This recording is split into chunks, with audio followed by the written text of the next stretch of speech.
tank. Palestinians have never had a tank. Palestinians have never had a warplane. Palestinians have never had an army. Never in the history have ever had an army. Yet we are believing, we're buying into this complete nonsense that somehow Israel is defending itself. From what? From what? A bunch of guys with flip-flops and an AK-47. That's it. And a handful of bullets. And we're talking about big picture here. Fine. Let's expand the picture here a little bit. The genocide of the Palestinian people has been going on since the State of Israel was established. In other words, actually before the State of Israel was established. As soon as the United Nations passed this ridiculous resolution of partitioning Palestine, it was the end of November 1947. A well thought out, well planned, and very well executed campaign of genocide and ethnic cleansing began in Palestine. Now, what is so cynical about this? This was 3 years after the end of the Holocaust. 3 years after the end of the Holocaust, the world allowed a campaign of ethnic cleansing and genocide to take place in Palestine, which is 3 hours flight from Berlin, 4 hours flight from Paris. It's not some place at the end of the world that nobody can see or hear. It was right there. How could we possibly let this happen? 3 years after the end of the Holocaust. And as we know, in case anybody has any doubts, we know this because Amnesty International told us, an apartheid regime was put in place over Palestine. And this new regime was called Israel. So, of course, because it's Israel and it's so biblical, we can't say anything about it. How could we possibly resist? How could we possibly claim anything bad about this biblical creation, which is Israel? For 75 years. My father was an officer in 1948. When I hear Palestinians, many of them are in Gaza, because he operated mostly in the southern part of the country, who come from these villages that I know my father participated in those so-called battles, if you want to call them battles. It was a campaign of ethnic cleansing against a nation that has no military. But fine, let's assume they were battles. I cringe. Villages and towns that are no longer there. Gone.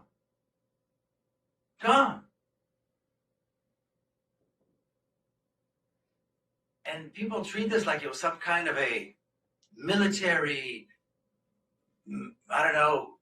miracle. People who don't believe in miracles, by the way. People are completely secular and don't believe in God suddenly believe that that was a miracle. And then the miracle came back, by the way, in 1967, when Israel's massive military force assaulted its neighbors and in 5 days managed to triple the size of the state of Israel and kill 18,000 Arab soldiers. How could we possibly allow this to happen? Where were we? It's been going on for 75 years. Now, right now, the focus is on Gaza, as it well should be. But let's talk big picture. There are 2 million Palestinian citizens of Israel. No one dares to leave their home. No one dares to send a message, a text message. No one dares to post on social media. Doctors, engineers, teachers, principals. People are fearful of their life. You know why? Because their life is cheap. Because, as we all well know, the Israeli government has been handing out M16s to citizens. And if you kill a Palestinian who may be wandering around in Tel Aviv, there will be no recourse. There's nowhere to go with that, even if that Palestinian happens to be a citizen of Israel. When the Palestinian fighters came out of Gaza on October the 7th, they basically were able to capture all of southern Palestine. The entire southern part of the country, called the Naqab, or the Negev as Israel calls it.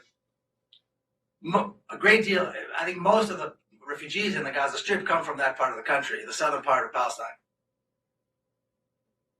There are 300,000 Palestinian citizens of Israel who live in that part of the country. They are the poorest of the poor among Israeli citizens. The Naqab, which is basically a desert, is a very fertile desert. Israeli settlements, cities, towns, kibbutzim, like we heard, enjoy some of the highest standards of living in that part of the country. You know why? Because it's very fertile. And agriculture, of course, is subsidized anyway. If I go back there tomorrow as an Israeli citizen, I can lease a ranch and I can grow anything I possibly want. I will have all the water I want, all the subsidies I want. Palestinians, whose land that was, and are now living in basically townships, are not allowed to engage in agriculture. These are farmers.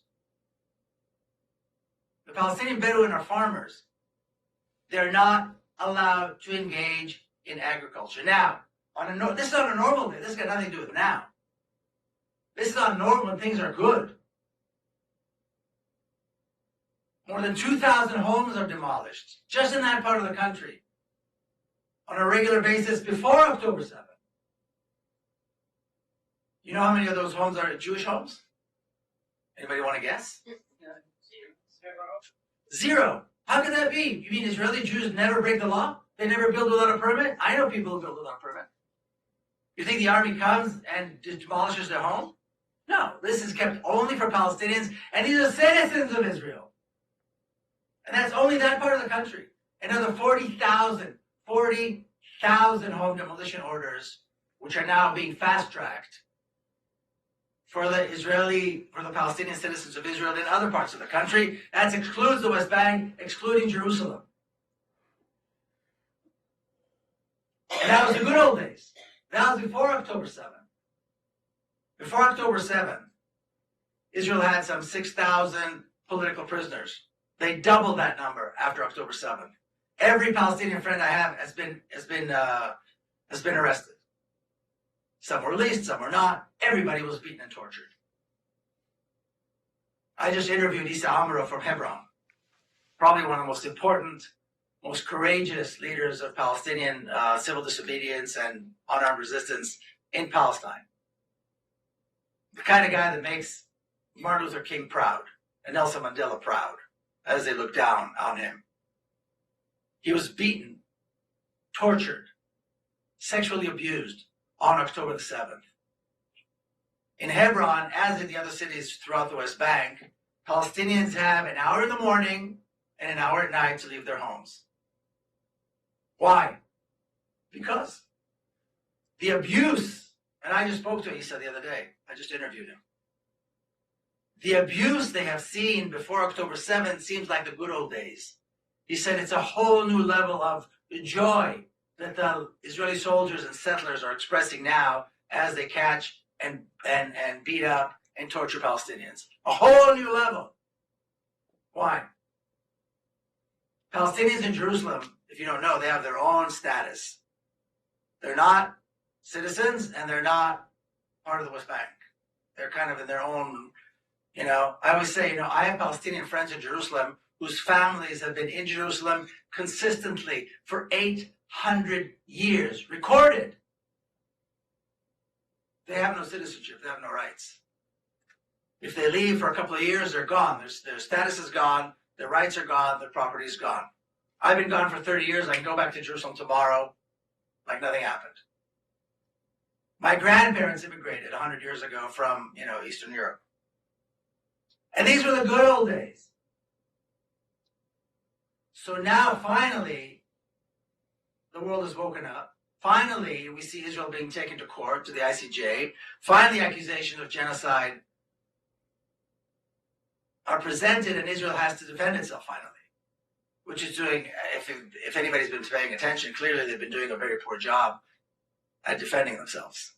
Because how could you possibly defend yourselves? The stories that Max reiterated, I won't repeat, ad nauseum, when clearly the evidence shows that none of that happened. And even if it did, 25,000 innocent civilians dead? Is that justified?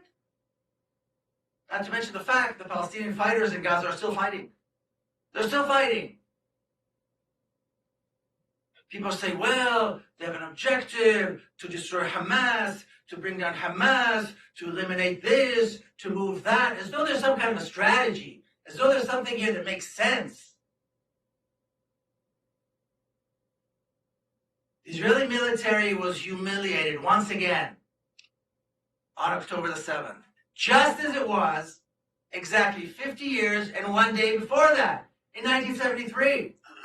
Some of us are old enough to remember the October 1973 war when the Israeli military was surprised and humiliated. And why are they humiliated?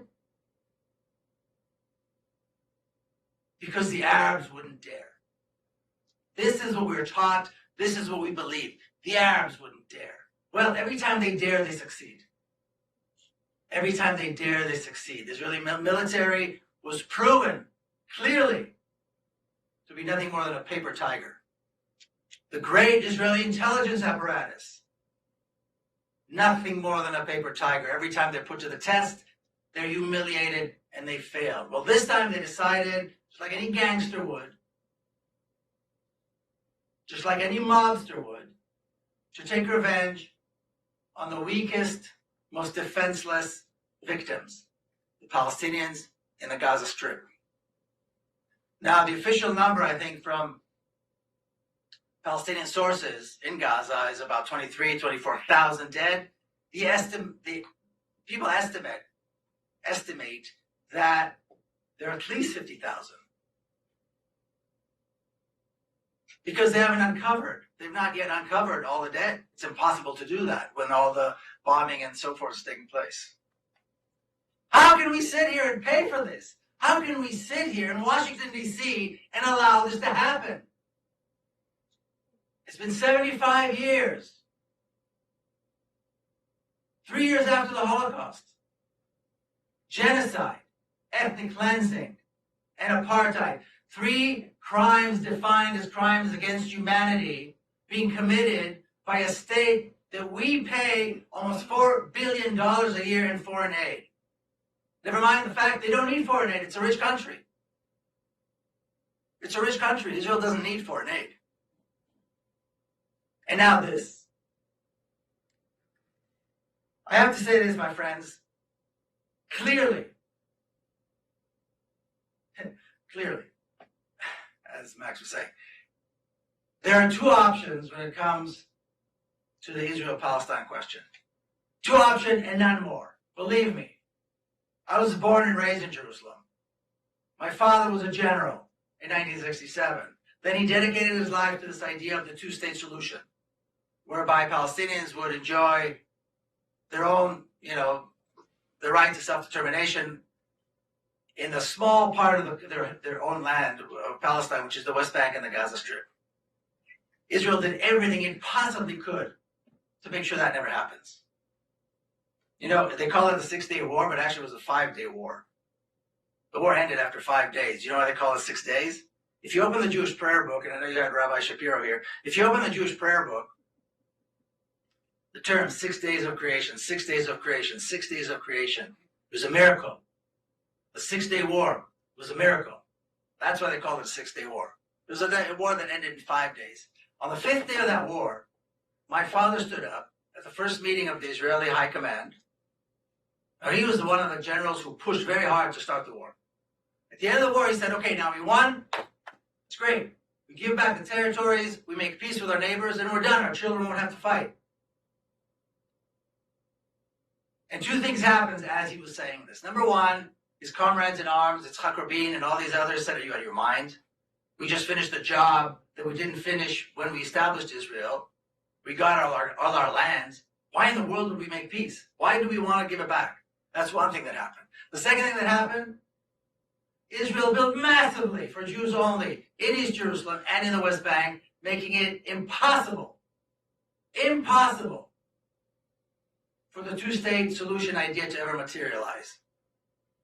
My father in his naivete continued the rest of his life to pursue this idea as he was seeing it become less and less and less viable. The 2-state solution is a myth. It never existed. There was never a chance for it. There's no virtue to it anyway. I mean, I don't really know what the virtue of the two-state solution is. So we basically have two options and no other. We support the state of Israel, as America does. We keep sending $4 billion a year and allow the genocide, the ethnic cleansing, and the apartheid to continue. And if that fits in with our values, then by all means. But if we want peace, and there is a recipe for peace, then we must do everything we can to dismantle the apartheid state, to end the genocide, to demand guarantees for the safety and security of Palestinians, not for a short period of time, not for a ceasefire, but forever.